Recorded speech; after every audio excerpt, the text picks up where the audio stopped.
taste. Busting makes me feel good.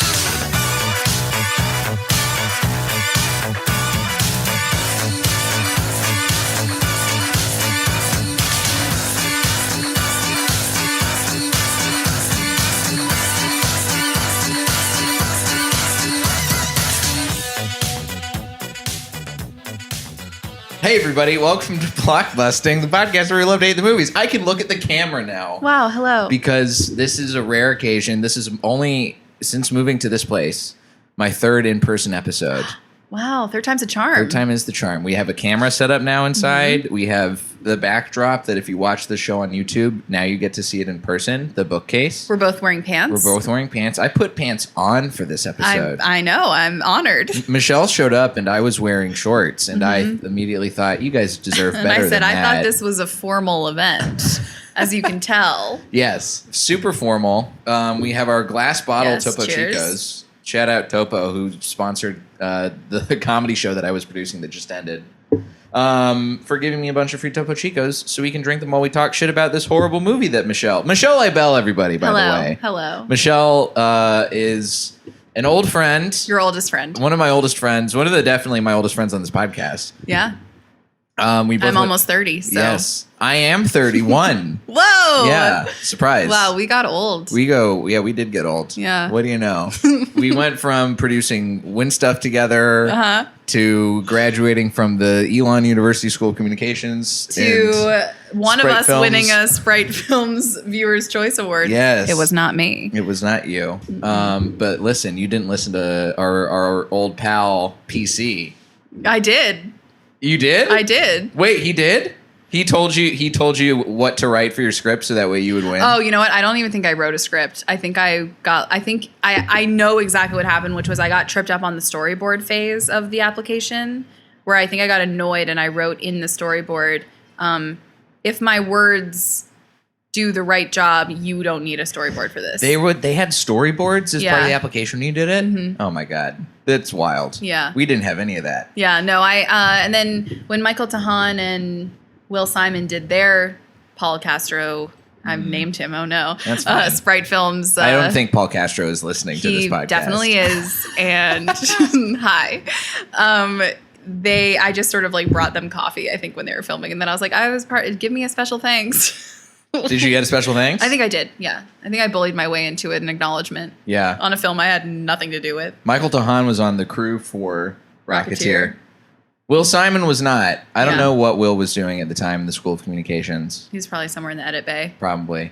But Tahan was one of our PAs, basically. One of your Rocketeer rock stars. Yeah. He worked on doing something. Yeah, I think he was basically just a PA, yeah. Probably doing something with the camera department. Yeah. Helping being a grip or something, maybe. Sounds right. I don't remember. It was all so long ago. We didn't know what a grip was then. We did not know what a grip was then. We didn't learn that. Because they didn't teach us that. They didn't teach us anything about any of the industry that we work in now. When I graduated, I was like, there are 4 jobs. You could be a director. You could be a screenwriter, not a TV writer. Only feature writer. Correct. Only features. You could be an audio engineer, which no one wanted to do. Correct. Or you could be an editor. Those were the jobs. Those are the jobs. Those are the only ones that exist. Those are the only ones. And then when I got my first actual job in the industry, I was still at Elon. I went really? The summer after my junior year, I tried to intern in Atlanta, because that's where I'm from, and at the Georgia Film Commission, and they were not busy enough, which of course now would not be the case. But they didn't need anybody. But The Walking Dead needed PAs. Okay. So this was season 3 of The Walking Dead. When it was still good. 2012. Yeah. And so my first job was a locations PA for The Walking Dead for that summer. And when I walked onto set for the first time, there were like 150 people there, all doing like different things. And I remember thinking, oh no, like I didn't learn anything. I don't know what any of you do. There was a professor who was at Elon before you were there. His name is Peter Kiewit. And I know because I said his name, he'll also be willed into existence as listening to this podcast now. Peter and Paul. We need him. Who's Mary? Where's our Mary? Jokes for nobody, folks. So there's Peter gave us in his, I don't remember what class it was. It might have been a screenwriting class because I didn't take screenwriting with Paul. I think it was screenwriting with Peter. Oh, you didn't? No, I didn't. I only took one class with Paul, and it was cinema production. Wow. No, it was sorry. It was producing narrative cinema, which is somehow different than cinema production. Before I took that class, because I took it with a professor who came after you graduated, Professor Yusuf Osman. Yeah, very good guy. Amazing. Apparently the best. He was great. He executive produced the short film I made at Elon. Like I like still keep in touch with him. He wishes I wouldn't. Like he's great. Yeah. Yeah. But so Peter Kiewit gave us a cheat sheet of all of the jobs in the film world, and it still doesn't cover like close to half of the jobs that exist. But that's the only reason why I knew like, oh, I need a cinematographer for this project. Oh wow. Yeah. I mean, when I talk to Elon classes now, for free, unpaid, they one of the things that I do is sort of break down the roles in a writer's room, because I never learned that when I was at Elon. I didn't even know that writing for television was like an option. Yeah, nobody knew that writers' rooms existed. Yeah, really. And so now that I've been in one for a few years, for students who are like, I want to write for TV, I'm like, oh, here's just the basic rundown of what a television writer's room looks like, at least for me, because they're all kind of different. But like, yeah, the fact that I have to tell them that when they are literally paying thousands of dollars to attend film school, insane. Hey, I mean, they didn't even have a BFA program when we were there. No. Oh, and they started a television writing degree program the year after I graduated. And you know what else they're bringing into the summer program now? What? Comedy writing. Shut up. They're bringing comedy classes. Who's teaching them? Potentially me, but as a guest lecturer. That's because exciting. I don't have a master's or an award. You have an award? Listen, I don't have an award that will allow me to be an accredited professor of anything. Okay, well, until I win my Emmy for Domino Masters. Oh, right. Or MasterChef. Honestly, this season could be really good. We'll see. Fingers crossed. Fingers crossed. We do both work, as you might have remembered from the last time Michelle was on the show, or the time that Michelle was never on the show, depending on how you look at things. Michelle is a television writer as well. Michelle works on in drama. It's a very different style of television than the silly, goofy competition jokes that I write. But You'd be surprised. Yeah, but you were just talking about, you just got promoted. You guys are in what, season 3 Season 4. now? Season 4. Mm-hmm. Oh my God. Yeah, A Million Little Things on ABC, which, depending on when this show airs, is either about to premiere or has already When's been it on. premiering? September 22nd. This episode will be out by then. It will have just come out, so make sure you watch the premiere on Hulu. Yeah, presumably. We are next day on Hulu. Yeah. You don't want to stay up till 10 p.m. on the day to watch live, which I can't. I'm tired. Yeah, that's fine. I get that. Mm-hmm. Now that we work, what time do you have to get up in the mornings now? You get up at like 6? Yeah, well, I set an alarm for 6:30, and then I check emails through like one open eye in my bed. And if I don't have actionable emails, I'll go back to bed until 7. But if I do, then I'm out. Well, hot industry talk here, folks. You know what I'm talking about, though, where you're like kind of like, you could go back to bed. It's just a matter of whether or not this one eye also opens. Yes, except I deliberately don't check any emails until I arrive at the office. What is Zen? But I live in my office. Oh, yeah, because, you're writing from home. Yeah. I have to go to set all the time. Yeah. So I don't check anything. I have a hard do not disturb on my phone until 10 in the morning, and then it stops at 10 in the evening. Wow. And then I don't receive notifications. Good for you. Yeah. So if anybody listening wonders why I didn't text you back, it's because I don't text anybody back. You're not special. That's the overall message we want you to take away today from this episode of this podcast is you are not special. You are not special. And you know what else is, but actually this is special. This is a very special movie that you've come back on to talk about. That I requested to talk about. to talk about. A rare treat, a Hallmark movie. Lifetime. Lifetime? Lifetime. That explains why it's so bad. A Hallmark movie. Oh, do you think a Hallmark one would have done better? I do, actually. Have you seen many Hallmark Christmas movies? Yeah. They are... Listen, Hallmark Christmas movies are bad. Right. But in a competent way. This movie is wholly incompetent. This movie Mistletoe and Menorahs. Yes, that's correct. One of the worst movies I have ever seen. One of the most incomprehensible in terms of it's you can understand what's going on. I don't know how it became this bad of a movie. I have some theories about, because I was watching, I told Jay before we started recording, but I have now seen this movie 3 times. So Okay. the first time I saw it was I had some friends over for a classic Hallmark Christmas movie night. Sure, as you do. As we do. And I was so excited because I'm Jewish. And so I was like, there's one for me. And so we decided to watch it. And as we're sitting there, all of my friends are looking at me like, is this what you wanted?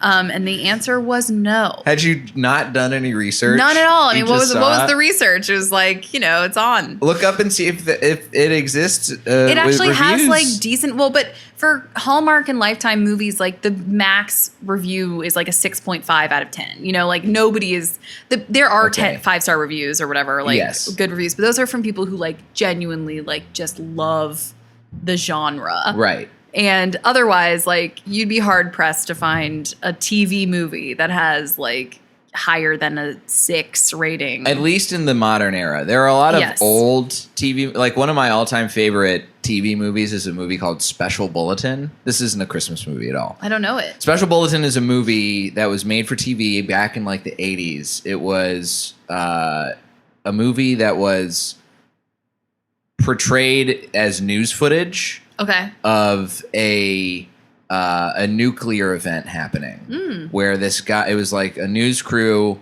stumbles upon a group of terrorists, like eco-terrorists who find and hijack a nuclear warhead in Charleston. Mm-hmm. And so it plays out as live news coverage, and like they kidnap one of the news team reporter and camera guys. Oh, wow. It's very good. Okay. It ends super bleak with an actual with them detonating the nuclear bomb and All like right, wiping out spoiler. Charles. But it's great. It's so great. You want to see how they got there. Yes, and it's worthwhile. I watched this back when we were still doing Blockbusting Film Club. It was on YouTube, and it's still on YouTube Okay. for free. What year is it from? Like 88 Okay. or 87, maybe even older than that. Gotcha. But it's like it's like TV producers before they made, what was the guy who did 30 something? Edward Zwick or something like that. Oh, is that him? I don't know. One of our writers used to write on 30 something. Well, you should ask Mm-hmm. that writer about if they know anything about Special Bulletin. I will. It's I a will fascinating movie. But anyway, But- yeah, so that's a different kind of movie than a Hallmark or That's Lifetime true. Christmas So when movie. I was reading the reviews, a lot of them were like, it's good. Like there's not a lot of depth there. They're like, finally, a movie for Jewish people. But it's like a review written by a non-Jewish person being like, good for Jews. Yes. And so I was like, okay, like we'll watch it. And then it was so bad. And then the next time I watched it, my cousin Dan was visiting LA last year during peak COVID. He was here for a couple of days. Okay. And so I made him watch it with me because it was the holidays and it was so bad. And then the third time was last night when I watched it in preparation for this. Uh-huh. And I asked my friends who had watched it with me the first time if they wanted to watch with me again, and they were like, no, rightfully.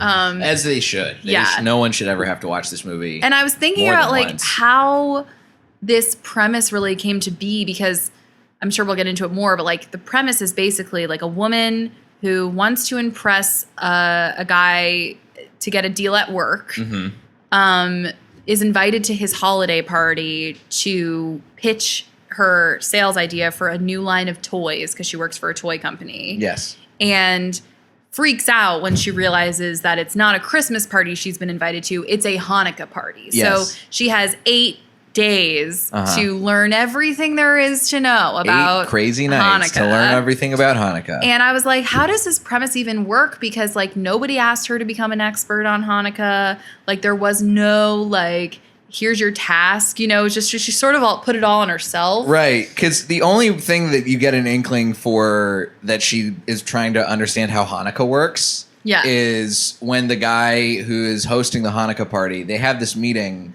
and he goes, you seem like you really love the holidays. No, he was like, this is your favorite time of year, isn't it? And he's like, and she says, yeah, I understand the tradition. She's like, great. I'm going to put you in charge of stuff. Which also which an is insane so thing insane. to do. Like, if you were to throw any party for anyone, you would never be like, oh, you can come to my party? Excellent. I'm going to put you in charge of an element of it if that's cool. Especially if you've never met until this and he business didn't even meeting. say, like, it's a Hanukkah party. I think I was confused at first because she is so gung-ho about Christmas. But then when she's in the meeting, she says, Happy Holidays. Right. And I'm like, why did you say that? Are you a terrorist? You know? And then he's like, Happy the American Holidays reaction to to you. have.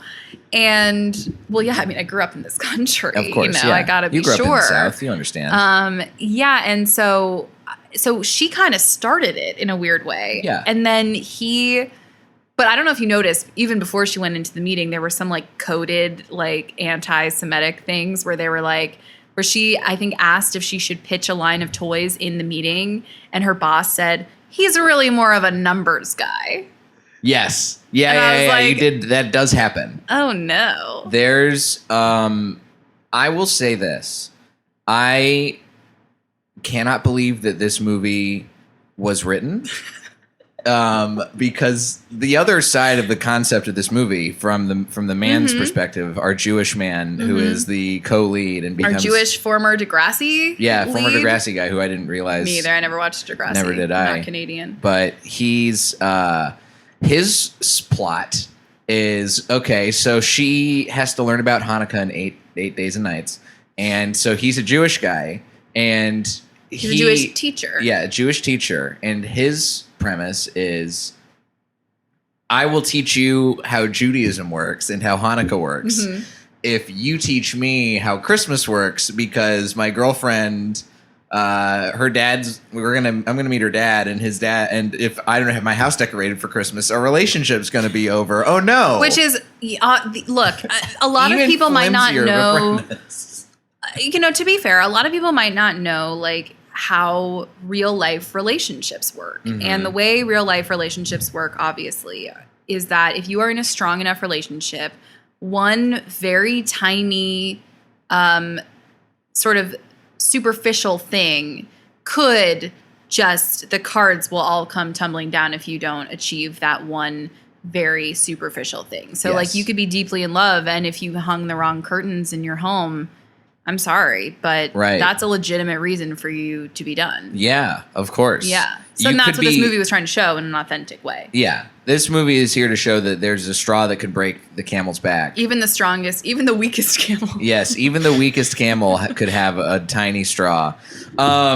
This movie is insane. That from like top to bottom, there's one smart, good directorial choice that happens in this movie. Oh, what's that? There's only one, and it is that the Christmas people, or Christmas gal, Christy. Christy Christmas. Christy Christmas. Crispy Christmas and Krispy Kreme. Jonathan Jewish Man. Right. Those are our two characters. They actually forgot to autocorrect during when they went through the last pass of the script. So in one scene, she does say, like, I'm so glad I met you, Jonathan Jewishman. Yes. And they just never, like, no one caught that. They are coded character-wise in colors. Oh, red and blue. Red and blue. Right. And as they learn more about the other culture, they change I didn't even clothes. notice that aesthetic change. That's the only smart thing that happens in this movie, though. Wow. That's the only part where I was like, they put some thought into this. Like, she's shown up to the Hanukkah party wearing blue. He's, when he finally understands Christmas, he's wearing a sort of a green that's the color of this table. Yeah, yeah. And guess what? They learned how to holiday swap. So there are a couple moments that for me really like epitomize this movie. The first one we kind of touched on, but it was when Christy Christmastown or whatever comes the mayor of Christmastown. The mayor of Christmastown. Because she if there was a town, she says, that was if Christmas was a town, I'd be the mayor. I I'd be wrote running that it. line down. I'm a Christmas boss. You know what they used to call me when I was a kid? The mayor of Christmastown. An insane nickname. But she walks into this coffee shop where she has an insanely complicated order, which is really just like a soy sugar-free pumpkin latte with no foam. And no whipped cream. Which wouldn't be on there anyway. Right. And served very, very hot in her own mug. But she is talking to her friend, the classic best friend in one of these movies. Yes. And she's saying, like, I'm a Christmas boss. I've got this handled, blah, blah, blah. And her friend goes, Christy, he didn't invite you to his holiday party. He invited you to his Hanukkah party. And then they do a close-up shot of the milk steamer at the cafe. And Christy goes... That's the record scratch. Yeah, Christy goes, his what now? And also, I didn't know from the first 2 times watching it kind of where this movie takes place, but they have stock footage of Chicago in the beginning of the movie. It's not like Chicago is a town that does not have any Jewish people in it. Right. Like, they were literally, like, playing Jewish geography with, like, who can teach you how to be Jewish? Where she's like, oh, what about so-and-so's, wife? She lives in Albuquerque. And also, I don't like him. Right. And also, that's a Jewish person I hate. And then, like, she goes, oh, my God, of course. My kid's teacher, he is smart and funny and handsome. Okay, what's your point? And Jewish. And it is just like so uncomfortable. Like the fact that they had to be like, oh my God, we don't know any Jewish people at all. Like I think our garbage man might be Jewish, but we don't tip him well around the holidays. So I don't think we can ask him. Like, how do we? Oof. By the way, we're really glossing over. I mean, there's some incredible pieces of dialogue in this movie. I could literally talk about this movie for 7 hours. I could talk about this movie. This is going to be an extended episode, y'all. There's so many choices in the script of this movie. Like, I don't understand. She is name checked by the friend as one of the best executives in this company. Why is she working out of a cubicle? Why doesn't she have her own office? But then also later in the movie, spoiler, she's encouraging her friend to go for a sales position. And her friend says, okay, well, go get promoted so that sales position opens up. And I was like, but I thought she was an executive. So her position opening up wouldn't mean you could fill it. Doesn't make any sense. Also, another great line. Speaking of coffee, we find out, so Christy Christmas is also Christy Coffee. And she loves to drink coffee all the time. And she shows up for this big meeting on the first day, day 1 of this horrifying 8-day movie. She has her coffee mug. She drops a binder to be all cute or whatever. And her friend saves her. And she's like, are you ready for this meeting, girl? Oh my God. I hope I'm ready. I don't know. Actually, I am. It's going to be great. And then the friend goes, how many of those have you had? Pointing to the coffee mug. Is 4 too many? No, does 4 sound like a lot? Does 4 sound like a lot? It's 8:15 a.m.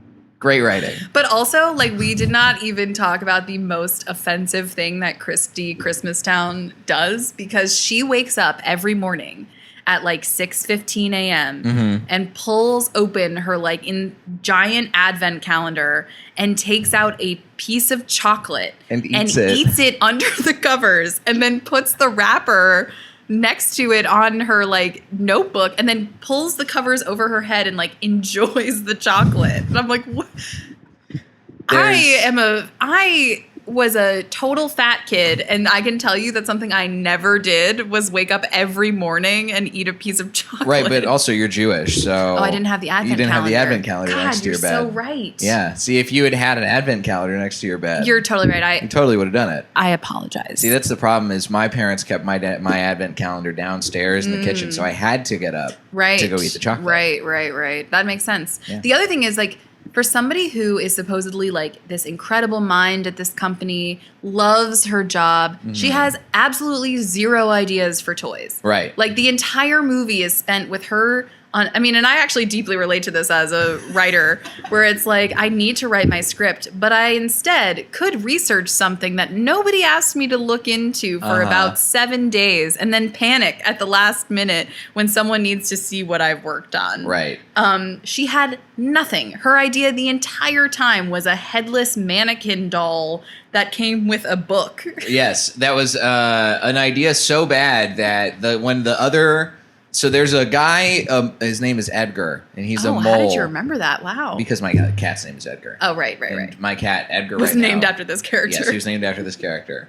He's he's an evil man in this movie, folks. And he sees Christy Christmas's ideas on her blueprints that she's drawn up while she's just nonchalantly holding them after this She's meeting. holding them like down by her side. Right. And then when she hugs her friend for like the 8th time in that scene for no reason, He snaps He a comes, bit. you know, because women hug all the time. Like course. it is our means of communication. Yes. But yeah, and also her friend was working and asked her to come in, but why didn't they call her to come in? Like, why did we need the friend to be like, oh, they called me in to work really late. Can you come? It's like, you're not my boss. No. But so she has this horrible idea for a toy that the evil man Edgar steals and goes It to is the other a company. stock market broker toy. No, this is even worse. That's her boyfriend's stock market broker toy idea. This is the one that's the congressional action figure idea. Oh, yeah. Because That's she right, hates that's her right. stockbroker boyfriend secretly and Right, refuses right. to accept it Openly. until the very end of the movie. Our there is stockbroker one- boyfriend who is either working out or watching sports. Yeah, there is one scene where she and the boyfriend sort of like she realizes.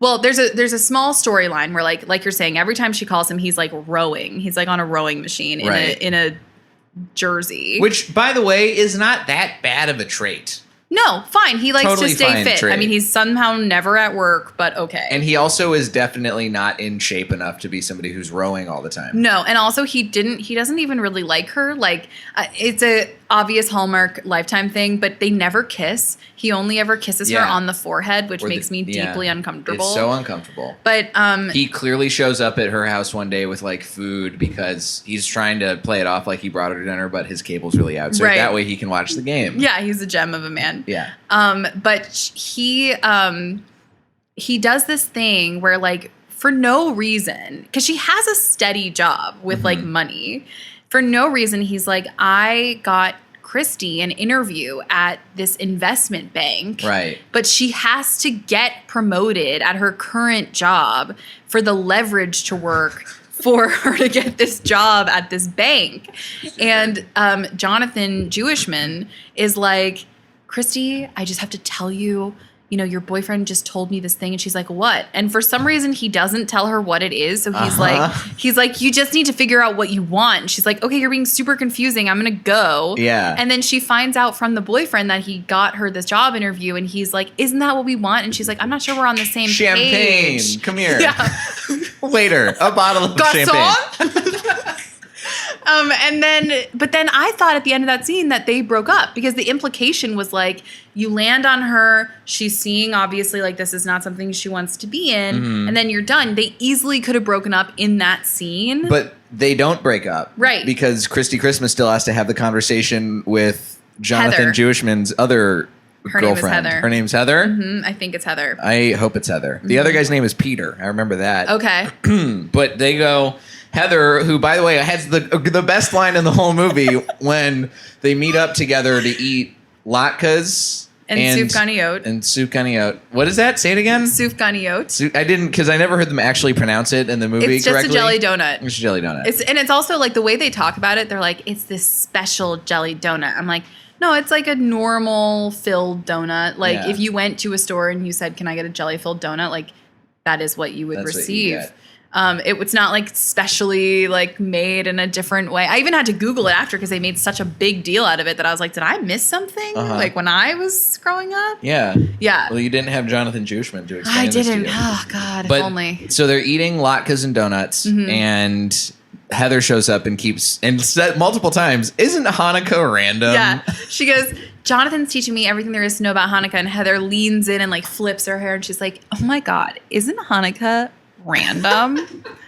And then they get latkes, which are for the lay people, fried potatoes. pancakes, They're potato yeah. pancakes. They're usually potato and onion, but either way, they're just fried potato. Yeah. And they're really good because they're fried potato. They're so good. And they're eating them. Before she goes to eat one, he goes, wait. Try sour cream on it. And she's like, what?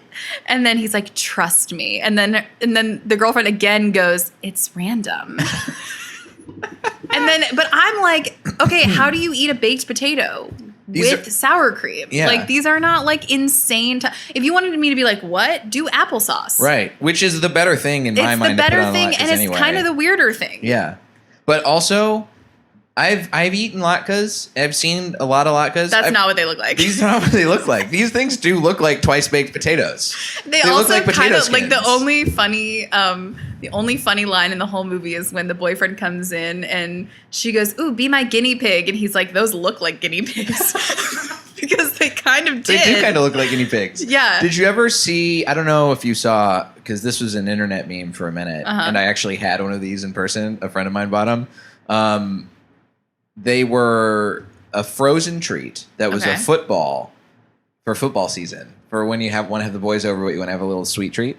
And it's a football that was filled with Nutella that you keep in the freezer until it's ready. Wait, what is the shell made out of? Bread. It's like an Uncrustable, but it's football shaped with Nutella inside. Oh, that sounds really good. It is really good. That's what these latkes look like. They look like little footballs. Well, and then the boyfriend is like, she's like, "Here, try one. They're so good." And he, as soon as she puts the plate down, he's like, "I'm out. I can't. I'm out." I'm like, this is not that adventurous. This is a hash brown. This is a tater tot. How can anyone hate potatoes? And then as he's much? like, "I'm going to go order Chinese." I'm like, wait a second. Oh, and by the way, another weird. Nobody makes decisions in this movie that make any sense. Why are they eating Chinese food in takeout boxes that are also on plates at the same time? Well, that's what you do when you don't want to wash your plates. Just eat it out of the takeout bin. Hold that. That's a bin. It's a bowl. You don't have to put it on top of a plate. Oh my God, Michelle, let's keep talking. I have problems with every element of this movie. Except for the green and red and blue thing. That's brilliant. Yeah, that's the part you liked. Smart. One of my favorite parts was I took a photo of this because at one point she puts a list together of the things that she wants to teach him about Christmas. Yes. Christmas lessons for Jonathan. And this list... This list is great. It's the first bullet is Tinseltown/ugly sweater. And underneath that, it says fruitcake. So I guess that's all one item. Yes. The second bullet is gift shopping/wrapping. Mm-hmm. As you know, a very traditional Christmas thing. Nobody no one on earth ever does this for anything knows else. how to wrap gifts or shop for them other than Christmas time, and you must be Christian. Gingerbread house, another non-denominational activity. Yes. Tree with 3 exclamation points, which honestly could be anything, but I'll give her that. It's a Christmas tree. Then she writes snowball fight, another classic religious event. Yes. You only have snowball fights after you praise the baby Jesus. Yes. And then decorate tree/his place, which seems like a big item. And the spirit of giving, which inexplicably is in all caps. Right. And she pulls out the list again at one point because he's talking about how the Jewish traditions evoke, we're talking about community. It's the spirit of giving. And she goes, "I have that on my list." And she literally Jews pulls and Christians are the purse. same. Yes. Which ultimately I think is what this movie is supposed to be doing. Yes, it is. It's clearly supposed to be. When he hangs parsley as mistletoe, a common mistake that literally nobody on earth would make. That's what we hang on Passover. It's the bitter herb that signifies slavery and the tears. We hang that on the ceiling so we can make out under it after we celebrate our freedom. Sure. And he knew that, so it was just like a different Jewish tradition for a different time. And then also when her family has a different tradition called Christmas Eve. Pre-Christmas Eve. Pre-Christmas Eve. Right. Which Peter never goes to because, as the dad points out, it's not his thing. What is he, exercising or watching a game? Good job, Dad. You called out the hackiest shit that the boyfriend does. Yes, absolutely. And boyfriend also calls her babe all the time. And boyfriend also didn't want to go to her party with her which I will say that's the only part of it that I was like, I kind of get that. Like, he was basically saying, you're going to be working the whole time. Like, I don't want to be there while you're working. Right. Like, okay, that makes sense. I mean, it's a conversation, but that's the only valid one. The whole time, his excuse for everything is, it's just not my thing. Latkes, just not my thing. Pre-Christmas Eve? I don't know. Your family really likes Christmas. It's not really my thing. You making toys? Just not my thing. Stockbrokers, though. Very cool. My thing. Would you break up with someone for liking Christmas too much? No. I actually, this is a real thing in my relationship. Daisy Green my girlfriend, I think I've probably named her on this podcast before. It's fine. You know her. Yes. She does not like Christmas. Oh, at all? At all. Okay. What's her reasoning? Her reasoning is she doesn't like the. It's not her thing. It's not her thing. Exactly. That's her thing. Is that it's not her thing. And I come from, as I'm sure you probably understand, the South. Which, by the way, as a Jewish person, this is one of the craziest points to me. Is that there's people who somehow, even if being Jewish, don't understand how Christmas works. That's not a thing. Oh my God, not at all. It's not at all a it thing. Is all we know. We grew up in a Christmas-centric society. Absolutely. Everybody knows what also Christmas, like, no offense, not that complicated of a holiday. No. And neither is Hanukkah. And I think the thing, I mean, obviously this could ruin like every movie made pre-1989 or whatever, but like she could have Googled it. There is a Wikipedia entry that explains what Hanukkah is. Right. There is no reason to keep very badly praying in Hebrew while you light a menorah. Those scenes, I swear to God, were 5 minutes long. I mean, they were so long with her like doing the prayer and lighting the candle. And this is an hour. This is under an hour and a half. It is exactly an hour and a half. 1 hour 25 minutes. Ooh, good for them. They really padded this movie out with B-roll of inexplicable Christmas decorations. Right, Tinseltown, which is like a Tinseltown. secret underground Christmas Fight Club village. society. And then he has his students sell fruitcake as part of the charity event. Right. And that's a whole thing where he's like, I never knew fruitcake was delicious. And she's I know like, 3 places to get fruitcake. yeah, and so the meeting scene, this is the pivotal scene where the friend who links these people together meets them at the same coffee shop. He is behind her while she's ordering her drink with this poor woman who is trying to take her order, but not writing anything down, which is like kind of her fault too. Yes. And she goes off and the guy says to Christy, you're definitely getting the wrong order. And to me, if I were Christy, I would see that as him saying, like, this woman who works here never gets the orders right. Right. It's not a comment on what she ordered. He didn't say, your order's so complicated, she's going to fuck it up. Yeah. And Christy is so offended. She's like, are you saying that my order is so complicated that she can't handle it? And he's like, no.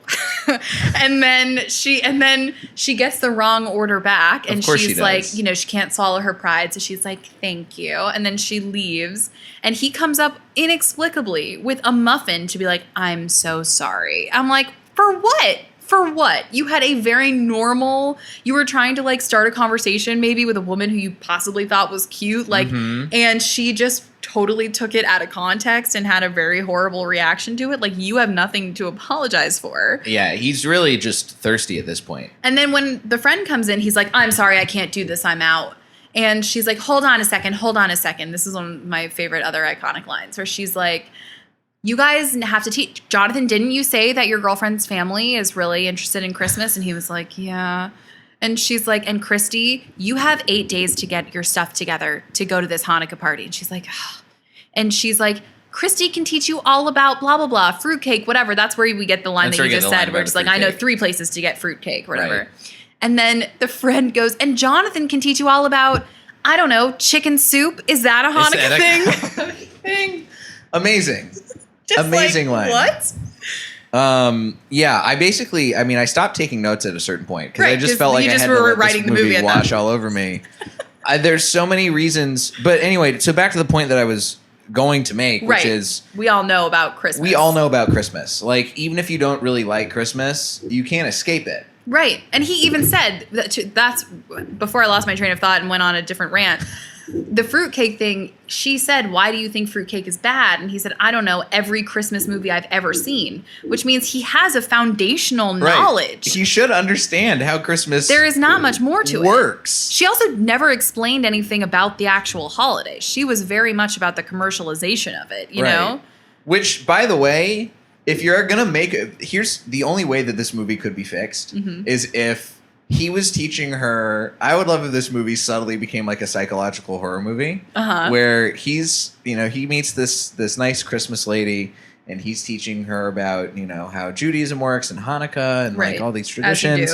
And then she goes, so Christmas was co-opted by the Christians to cover up the pagan rituals that I actually celebrate. And then it becomes her doing some She's sort of like, like witchcraft, and, like paganism. sacrificing goats. Okay, I get on board with that. You know. Yeah. I'm going to be excellent at paganism. I'm going to be a pagan expert. I'm going to be the mayor of Pagan Town. Yes.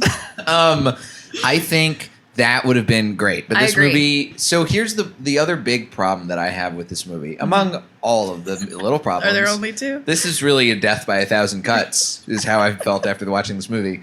So you watch this movie, and I can't help but think, as a writer, wow, how much better could this concept have been executed? Because, truthfully, not a horrible concept. No, but when your movie hinges on two people not using enough nouns in their first scene meeting each other, it might be like a really loose concept. Like, had he just said, it's a Hanukkah party, you could have had the same sort of momentum going forward. Right. Like, there are just moments. Also, I really felt in that scene that man was hitting on her. Like, he was being creepy. Oh, he was being creepy. He was definitely like, well, let's talk about it over dinner. Let's have a meeting. He was like, oh, you love the holidays? I've never met another woman who loves the holidays. You really have a zest for the holidays. You have a zest for life. I'd like to show you my house and possibly the basement of my house. Yes, or the bedroom. Yes. Well, they're the same place in that place. house. My wife doesn't let me sleep in our master bedroom anymore, so come down to the basement with me. I mean, clearly she should have just noticed that he was wearing a blue tie and had a blue pocket square. His name was David Berger. She doesn't understand burger. She thought burger like cheese. Like the classic McDonald's American cheeseburger, which is Christian. Yes, a Christian burger. Yeah. That's why I always pray before I eat a cheeseburger, because God... It's actually not kosher, so... Yeah, so you definitely have to. Yeah. I don't keep kosher, though. This movie could have... It's also, I think, part of the problem is you have a bad script, but the acting is also horrible. Oh, so bad. Although I will say, like, Jonathan Jewishman did, like, not a bad job. He did... I really didn't think he was that bad. He did the closest to good in this movie. Yes. There's not a whole lot of chances for good in this movie. He has some comedic timing that I thought was helpful. He also delivers his lines the closest to a way a person would talk. Right. She has the cadence and delivery of someone in, like, a high school play where they're kind of like, you have to get this line across, and it's like she's projecting. She also has the horrible curls that, like, obviously the budget was not high for the wardrobe and hair for this movie, Correct. but, like, her hair, like, she kind of looks like she's going to a dance recital, like, the whole movie. Like, it's not a way people actually style themselves. Right. And then when she shows up to go to this party, and she shows up at Jonathan Jewishman's house first, she looks insane. She looks like she's going to a party, like, in the Hunger Games universe. Yeah, she's got this crazy hairdo. She's wearing a blue jacket that looks incredibly futuristic. Yeah. She looks like Jane Lynch lent her an outfit for the night, and you're like, what happened here? This whole movie, it could have been saved if they had a better cast. Yeah. First of all, I'm so sorry I can't even remember her name, the lead actress, Christy Christmas. Yeah. She's been in stuff. She's been in comedies. Has she? She's been in all of the Pitch Perfect movies.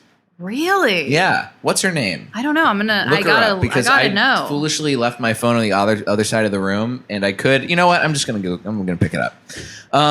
There's no Wikipedia entry for this movie. Normally, I would be quoting Wikipedia stuff from this movie, and it's just like Mistletoe and Menorahs. Yeah. No entries found on Wikipedia. Wow. It does not exist. They wanted to scrub it from the Understandable. universe.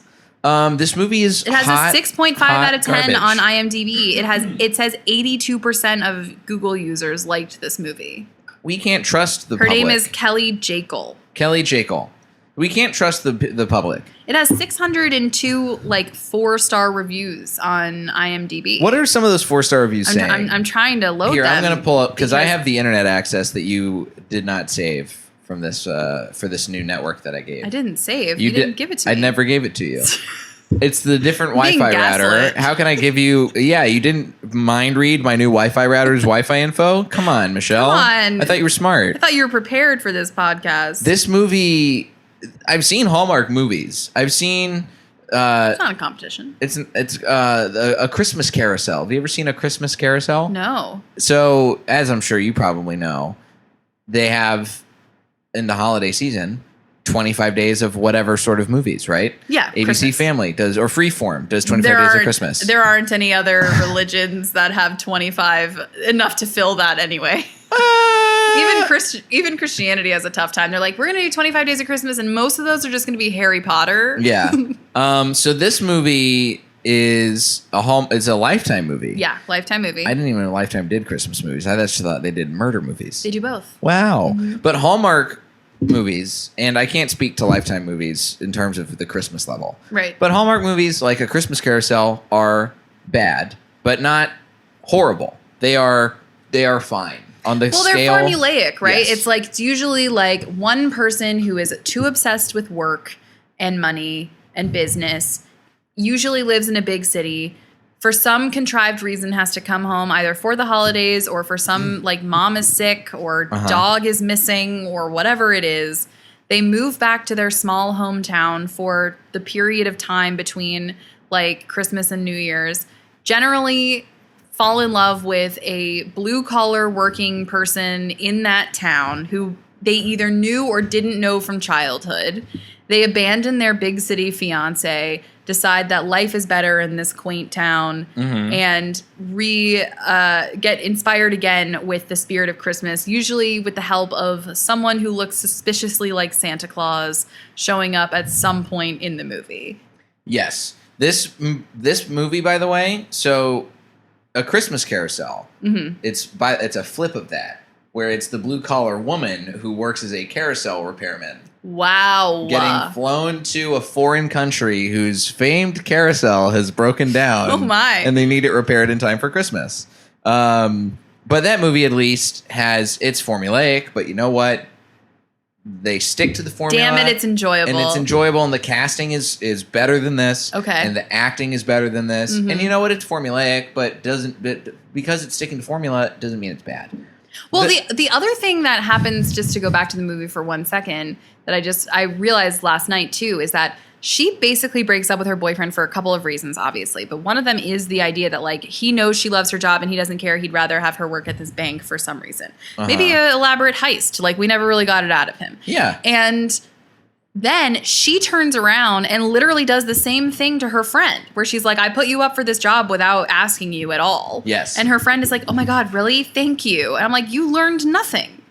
It literally happened to you 12 hours ago. Nobody learned anything in this movie. All right, what are the... There are a bunch of 10-star reviews. It's insane. This is a good... Here we go. Oh my God. This is a good 7 stars. This is an incredible review already. Truth be told, this reviewer is named The Garbage Can 65646. So they wrote it. They wrote it. Truth be told, I'm a Hallmark guy. I love their Norman Rockwell-esque style. But Lifetime did pretty well with this movie. It was enchanting, engaging, and an excellent way to relax and put the day behind you. Oh my God. Every role was excellently cast, and the main characters are people you quickly fall in love with and want the best for. The Jewish faith was beautifully and respectfully portrayed, which is a nice change of pace coming from Hollywood. I would have rated it 10 stars, but the movie completely ignored Christianity's view of Christmas. Instead, the woman learned about Hanukkah and the Jewish faith, while the Jewish man learned about the generic, commercialized view of Christmas. No Christ, no Jesus, no nativity scene, just non-religious traditions. It would be fine, but it lacked balance comparing secular traditions with the Jewish faith. This does not surprise me about anti-Christian Hollywood. Whoa. Still 7 out of 10 stars.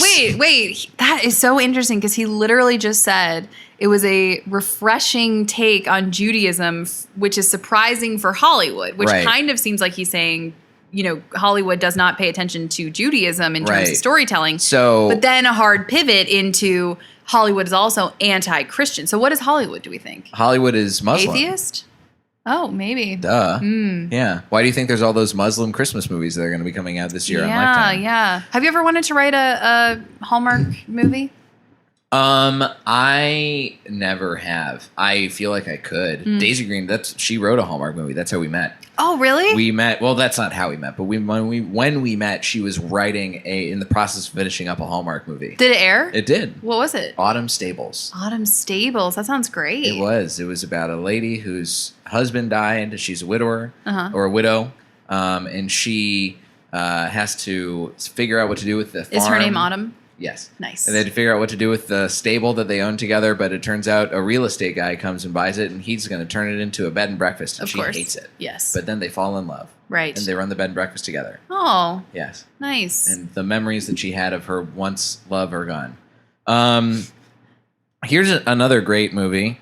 Or great review. Yeah, this is One-Sided Religion versus Secular Holiday. 1 star out of 10 from Tool Mom 5. Oh, wow. This movie told the reason for Hanukkah with the miracle of the oil. This movie did not mention the reason for Christmas being the miracle and birth of Christ. It instead made Christmas a secular holiday.